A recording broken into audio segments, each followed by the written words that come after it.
Një sasi lëndë plase ka shpërthyer para subjektit të reklamave Lufa Print në lagjen Skënderbeg në Shkodër mbrëmjen e djeshme.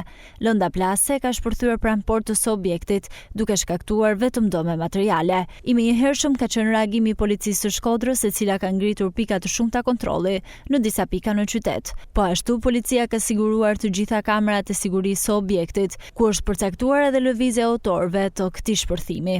Pas kçyrjes së kamerave të sigurisë, rezulton se 2 persona të maskuar dhe me kapuç afrohen me motor pranë portës së objektit, vendosin lëndën plase dhe më pas largohen në drejtim të rrethinave. Vetëm pak minuta më pas ka ndodhur shpërthimi, fatmirësisht vetëm me dëme materiale. Pas marrjes në pyetje nga policia, pronari Lulzim Mehmeti ka mohuar çdo konflikt apo kërcënim të mëparshëm, duke theksuar se nuk ka pasur asnjë shqetësim gjatë kësaj kohe. Ai ka bërë me dije se ditën e ngjarjes ka qenë në banesë për shkak të një viroze dhe nuk ka asnjë informacion se kush mund të jenë autorët. Nuk e kam iden se kush e ka vendosur sasinë e eksplozivit. Nuk kam patur asnjëherë probleme me askënd, as kërcënime dhe asgjë tjetër të këtij lloji.